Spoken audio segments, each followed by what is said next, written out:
You're listening to the Huddle Up Podcast with Chad Jensen and Zack Kelberman.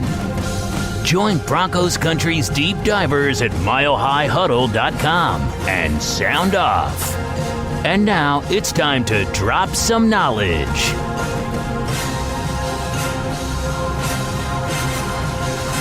Welcome in, everybody, to the Huddle Up Podcast, presented, as always, by Mile High Huddle and powered by Overtime Media. I'm your host, Chad Jensen, and with me, as always, is my partner in crime. You know him. You love him.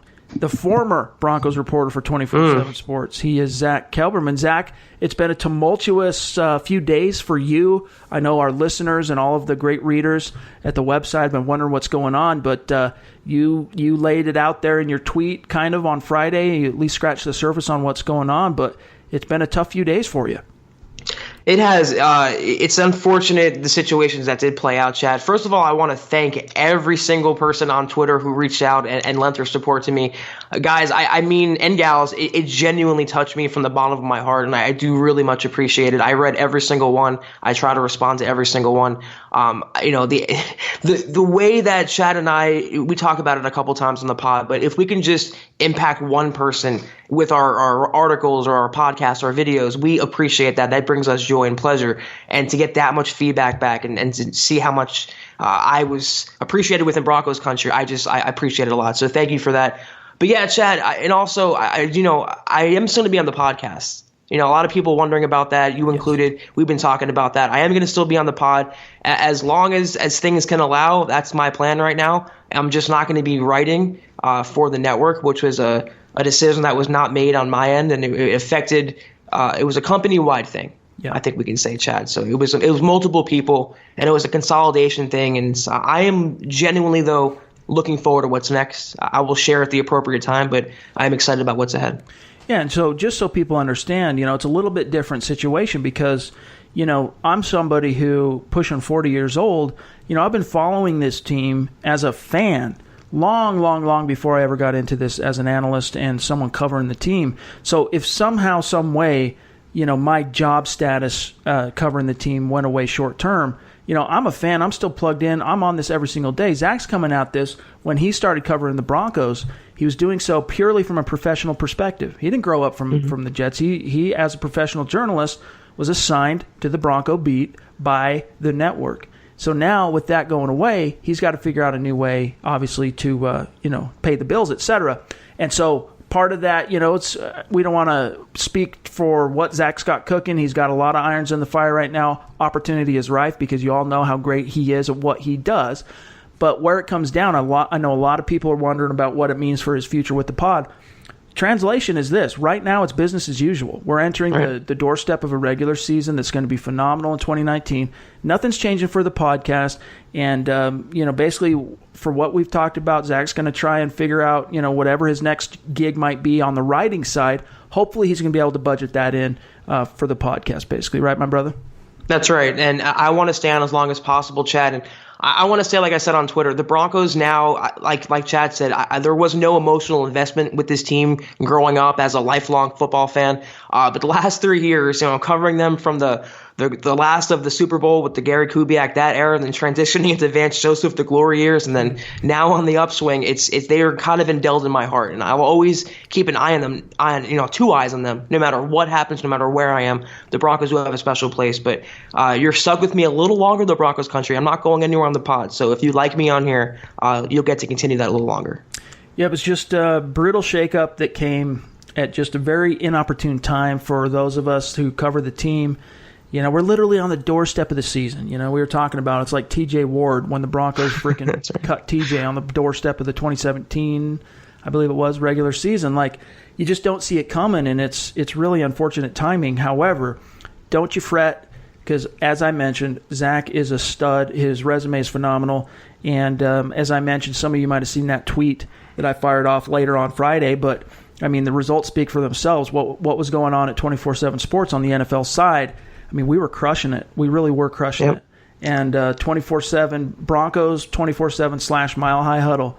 The last 3 days before Zach's final day, we were number one in the company. Number one those 3 days. So that speaks to the work that Zack does and his expertise. And so he, he's going to find another job out there paying it's going to be his 9-to-5, paying the bills and all that. The podcast supplements that for him, and that's just the bottom line as it stands.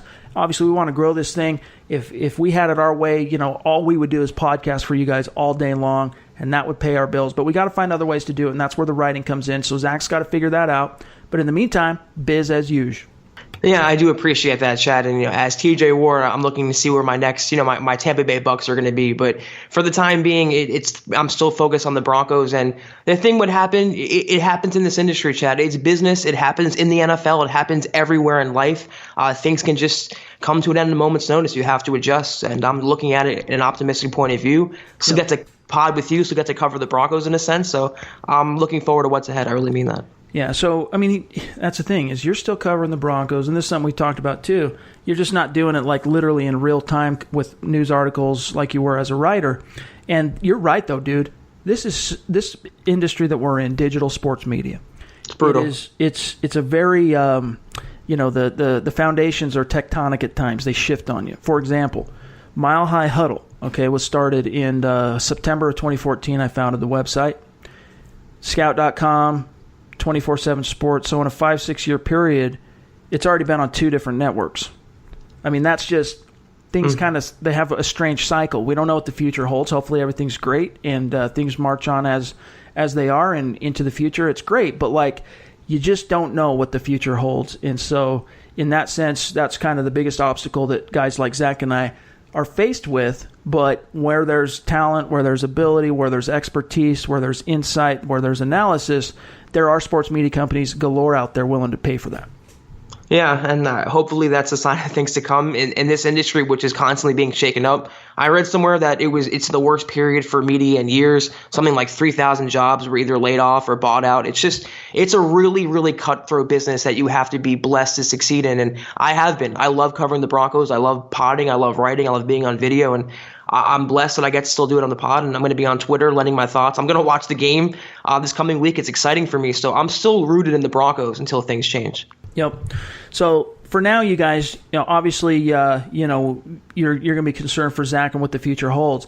As for the podcast, don't worry about it. Everything's cool. The business as usual. We have a huge week of podcasting coming up this week with the Broncos, as Zack mentioned, playing in the Hall of Fame game on Thursday, and we're going to attack this week as we always would. So, we'll when there's more information to be revealed, when there's, when, as Zack said, when it's appropriate timing and there is information in which we can give to you guys, I'm sure that'll come. So in the meantime, just bear with us, continue doing what you're doing, and we're going to knock it out of the park for you. So we do have those, Zack, some Broncos things that happened over the weekend that we got to get to. First, though, let me just quickly remind listeners, if you're new, make sure you're following the show on Twitter, @HuddleUpPod, because that's how you keep your finger on the pulse of what's happening with the show, with the podcast, in real time. If you're a new listener via iTunes, we appreciate it. You leave us a creative review. If you like what you hear, give us a 5-star rating. And if you're new on YouTube, a lot of listeners listen to this podcast every day on YouTube. If you're new, appreciate you give us a like, hit that subscribe button. If you want to be notified, hit the bell to give you notifications when a new podcast or video uploads. All right, Zack, let's get to some of the events from day 9, technically, of Broncos camp. And, of course, this was a day in which Vic Fangio wanted to hold this practice session at the stadium, Broncos Stadium at Mile High, which still has no official sponsor. Joe Ellis, you better get on that, dog. But he wanted to hold it at the stadium for a specific utility. There's multiple reasons why, and it wasn't just for the fans. We'll talk about what the fans showed up, out in force here in just a minute. But he wanted to work out some of the kinks, like where each coordinator is going to call plays, and just like getting some of these rookies who have never been in a big stadium with big crowds and stuff, getting them acclimated to what that's going to be like, Zack. And the fan base showed out in force. Now, it might not have been the same type of numbers that would show out when Peyton Manning was here calling the signals for the Broncos over that 4-year period, where at times, I know there was a couple times more than 40,000 fans showed up to the stadium practices and the sessions they had there. 21,000, though. Just over 21,000 fans showed up for the Broncos at the stadium for a practice. And, Zack, this is after 2 consecutive years of losing seasons. So I think Vic Fangio the new faces like Fangio, Flacco, Locke, Scangarello, Ed Donatel, they had to be pleasantly surprised by the support that remains in Denver. Well, they were also part of the reason why there was such a great turnout, Chad. I mean, they really quickly fumigated Dove Valley and got rid of the old stench and instilled a new culture, and it's extended to the fan base. There's tangible excitement for the season, despite the many new moving parts, despite questions about Joe Flacco and how the coaching staff's going to shake out. There was genuine, tangible excitement. Also, another part of it is the fact that Broncos fans are just simply the best in the NFL. For come out like that, I know it's the first time since 2014 they held a stadium practice, but to come out like that and for still a training camp practice, it's still not a simulation of a regular season game. It's not anything close, but to just come out in full force and be in full throat, it just speaks to the level of true fandom that Broncos fans have and possess despite everything the last couple of years. And it's exciting and encouraging that before the season, before we even see one snap of this team, even in preseason, there's genuine hope and optimism for 2019. And not only that, I thought it was really cool because, I mean, if you look at the quarterbacks, notwithstanding Kevin Hogan, who was signed on basically right as the regular season was getting going last year, the Broncos signed him after he was waived by, I can't remember now off the top of my head, Washington, I think, maybe? Anyway. Yeah. Not counting him, 3 new quarterbacks. I mean, almost the entire quarterback room has been remade in the course of one offseason. Joe Flacco, Drew Lock, and then, of course, Brett Rippon. Both Joe Flacco, I thought this was really cool. It made me super proud of Broncos country. When Joe Flacco took the field, he received a standing ovation. And then Drew Lock, when he took the field, he received a standing ovation. And I want to read this quick quote from Lock, that his reaction, Zach, to the fans standing up and giving him that ovation. He says, quote, "This is something special. I have a lot to prove and a lot to do with my time here in Denver, but hopefully keep on getting that standing ovation when you walk in. But no, it warmed my heart a little bit to know this place is accepting me like that," close quote. And he also mentioned in a different quote, Zach, that he kind of didn't know how to take that. One of the reasons being he's not the starter, right? He's the backup. What do the expressions go? The most popular guy on the team is always the backup quarterback, and defense wins championships, but offense puts butts in seats. It's true on both counts. And even though there's not a quarterback one competition in Denver right now, the fact that Drew Lock is in town and he's the future and he's the most exciting prospect since Chad Kelly. And we have to remember, Chad, last year when Kelly came in for Case Keenum for that one snap, Broncos fans went wild. Yep. I mean, so they want this hope for the future, and it's always the backup quarterback, and it's a hot young kid like Drew Lock with a cannon for an arm and with exciting prospects and elite arm talent. It's going to bring fans out, and he hasn't, I wouldn't say, earned the standing ovation considering the practices he's had so far.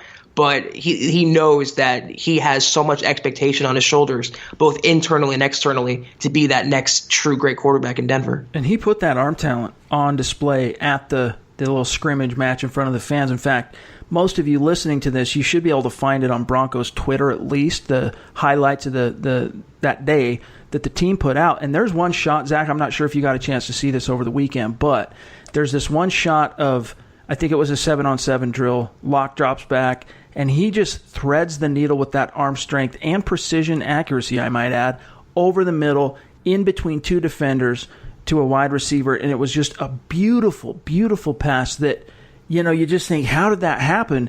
That's the kind of arm talent and ability Drew Lock brings to the table. If he puts it together between the ears.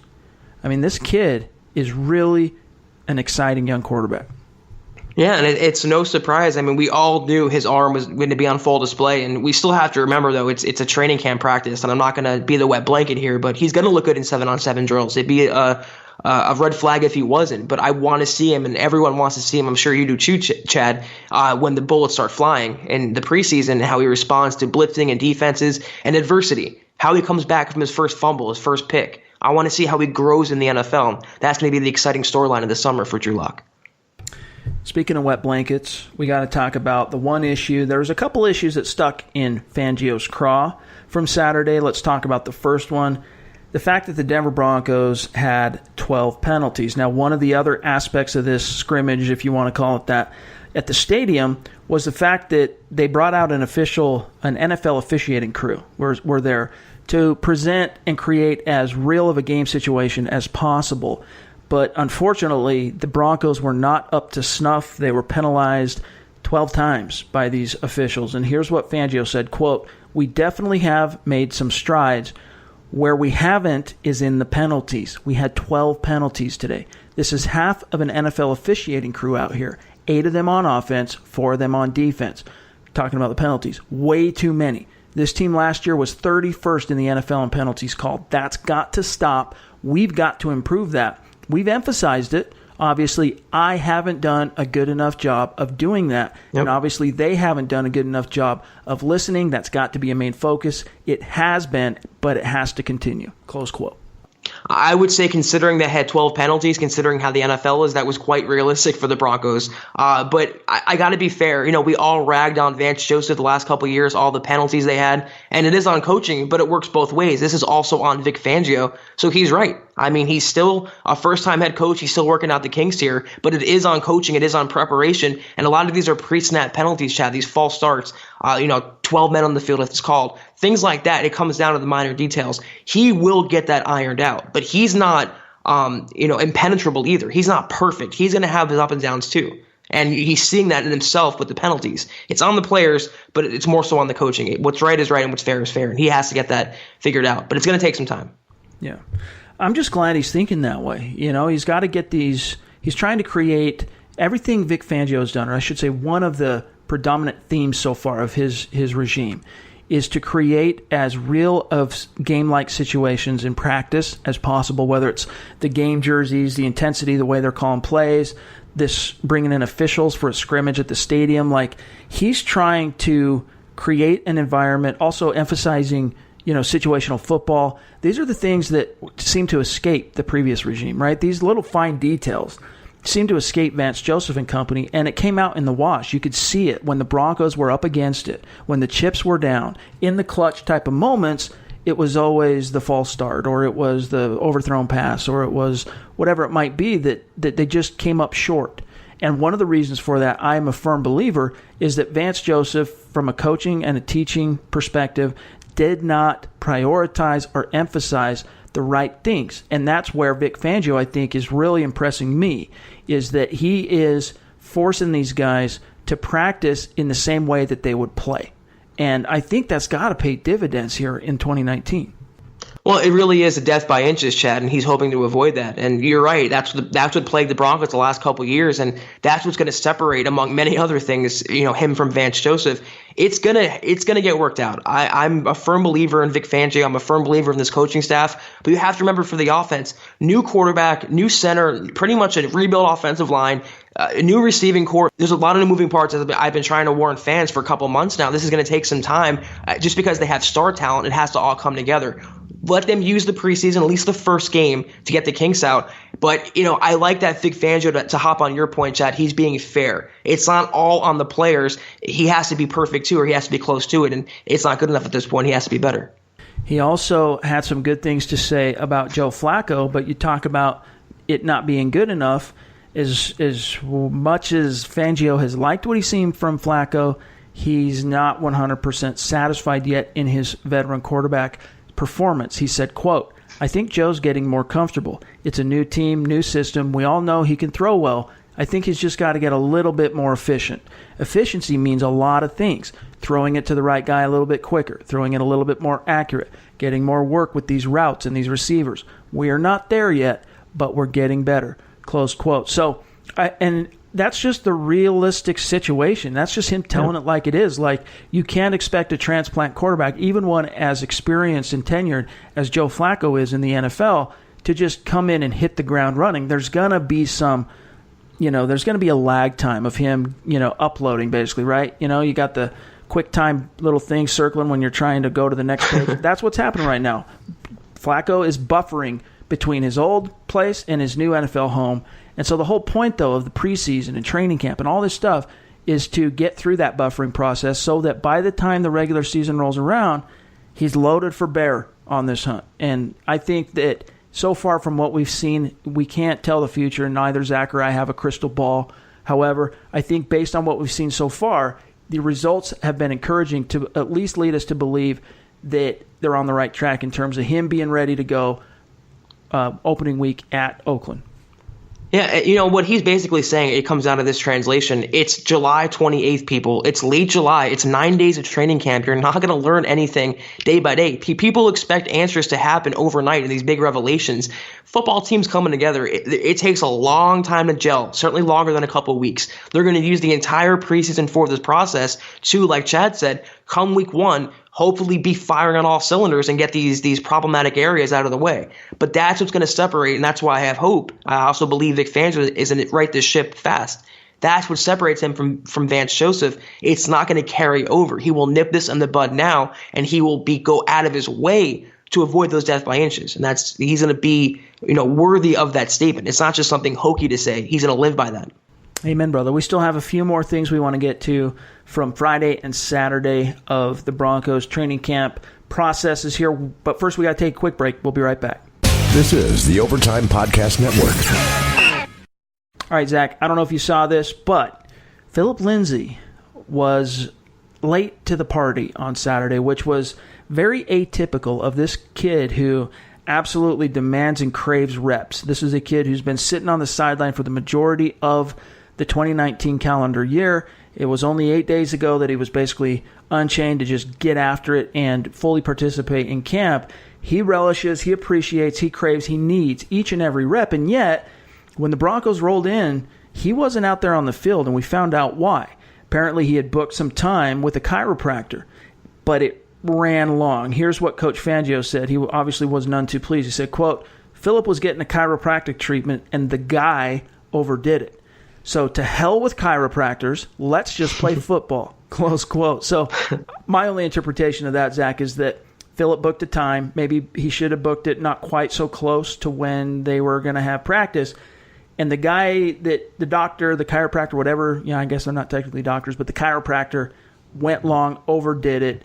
And so it's not completely on Phillip, but at the same time, you're in charge of your own schedule, so to speak. So as Fangio said, to hell with chiropractors, let's just play football.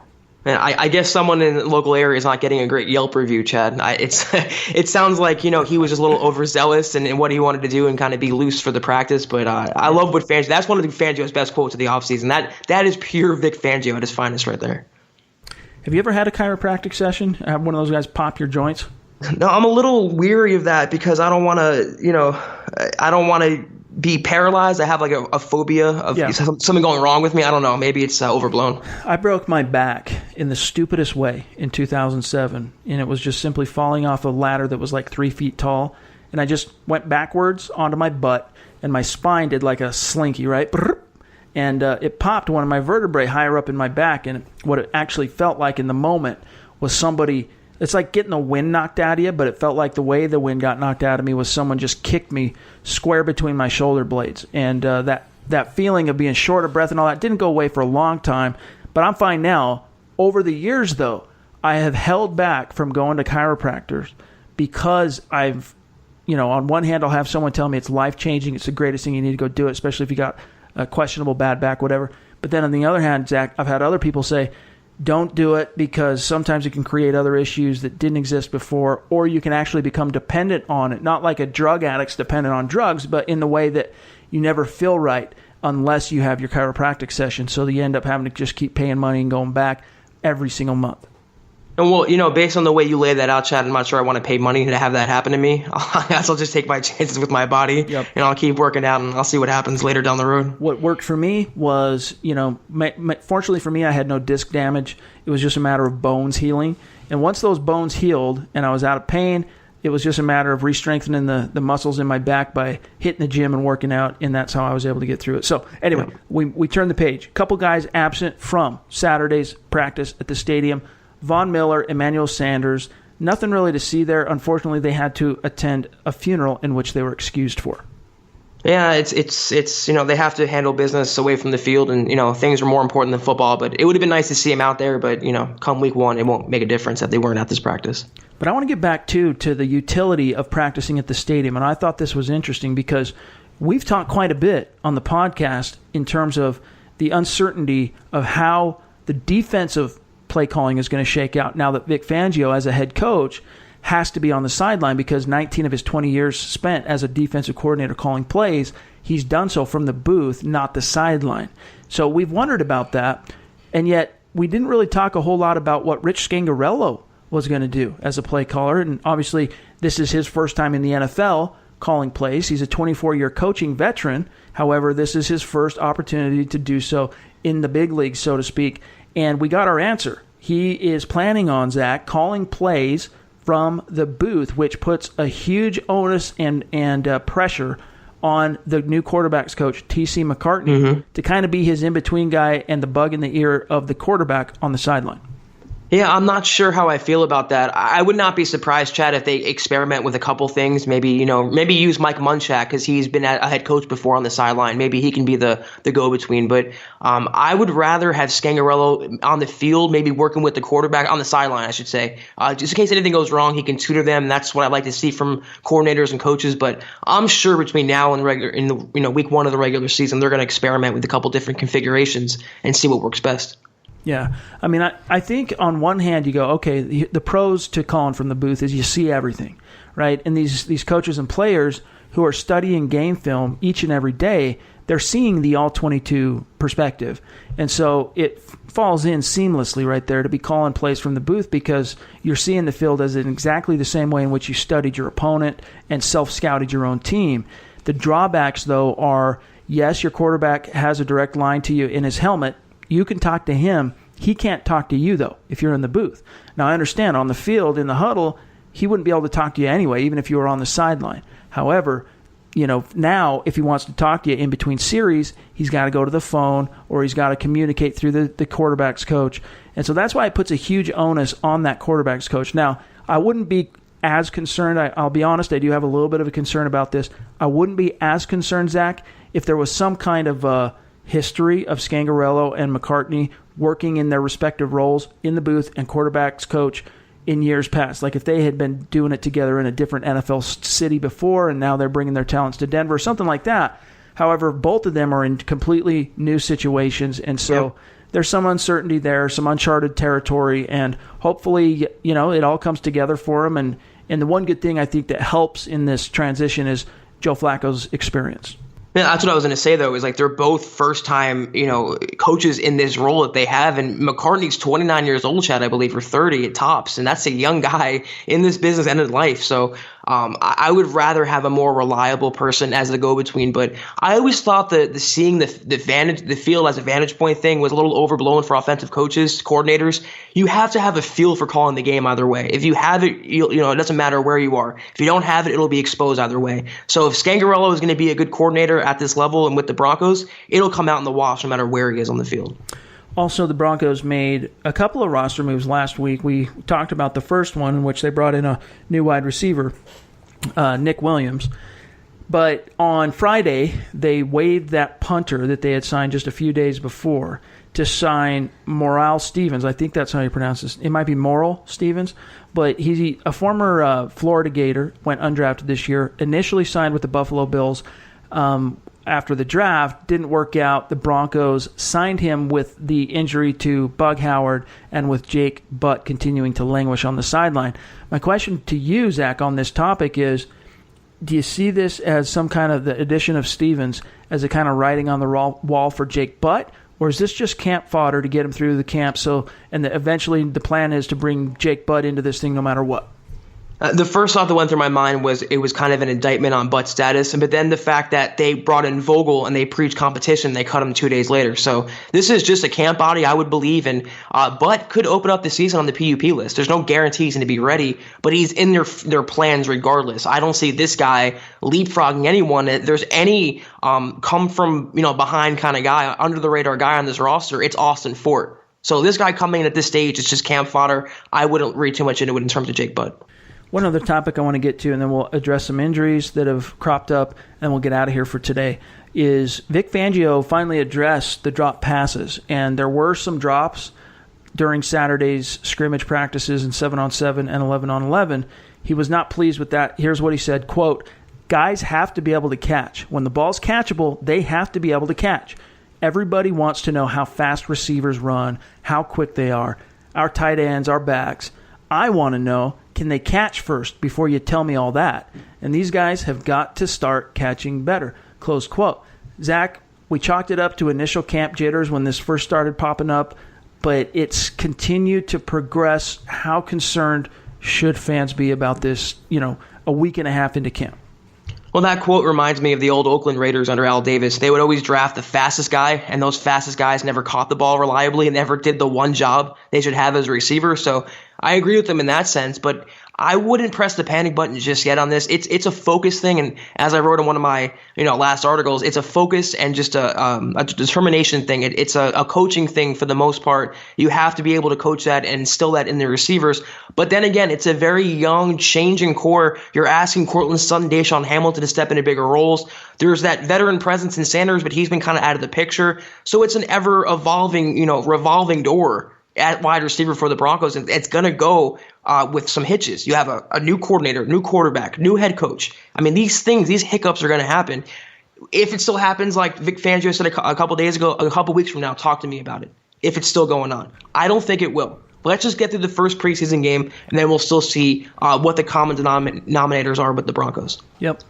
And it's exciting. We're only 3 days away from the Broncos suiting up against outside competition for the first time under the Vic Fangio banner. So we're excited for that. Now, last thing I want to touch on here, a new name popped up on the Broncos injury report on Saturday. Cornerback Bryce Callahan, who has been one of the studs of camp, was held out of most of practice, according to Coach Fangio. Callahan had his foot, which the same foot, I think it was his left, that he broke late last season that cost him the remainder of his great contract year there in Chicago. That same foot, he had it stepped on by a teammate, and so, ouch, that hurt, sore. They took him in for an x-ray. Fortunately, the x-ray said it was negative, so no additional breakage, but it's something you got to worry about because that could only be, in my mind, with how good Callahan has been thus far, Zach, the injury bug is the only thing that could derail him from being a success for John Elway. Just another head on the wall, so to speak, in terms of the free agent successes he's had as a GM. And a successor for Chris Harris Jr. That's what the Broncos pegged him as. He's been phenomenal in camp so far. Great, obviously, familiarity with Vic Fangio and Ed Donatel. It's concerning. Foot injuries for cornerbacks, considering their explosion, the way they have to backpedal. It's always concerning. It's always worrisome. Hopefully, the Broncos were being, honest with his X-ray. Nothing's damaged beyond that. But hopefully, he has better luck and stays off the injury report. Juwan James missed his second straight practice with a leg bruise. Coach Fangio played it down, though. He said it's not serious. He'll return soon. Deshaun Hamilton was held out with his hamstring. I think second straight practice he missed. River Craycraft continued to miss with his oblique. Todd Davis with his calf. Dakota Watson has missed a couple practices now with a lower leg injury. Jake Rogers still has that calf. Jake Butt, and then, of course, Bug Howard, both of whom we've addressed on this show. So that pretty much wraps up the injury report for the Broncos heading into game week against the Atlanta Falcons. Zach and I are going to be back tomorrow with a fresh episode to preview maybe a little bit more what to expect. Obviously, the Building the Broncos boys will have the Scouts Eye preview for you on Wednesday. Stay tuned for that, but Zach and I will have some good stuff for you tomorrow as well. In the meantime, make sure you're following the show on Twitter at HuddleUpPod. You can find my partner, Zack Kelberman, on Twitter. His handle remains Kelberman247. Myself, at Chad and Jensen. And don't forget to leave your creative review, 5-star rating if you're on iTunes, especially if you're new to the show. We appreciate you. For Zack Kelberman, I'm Chad Jensen. We will talk to you tomorrow. You've been listening to the Huddle Up Podcast. Join Broncos Country's deep divers at milehighhuddle.com to keep the conversation going.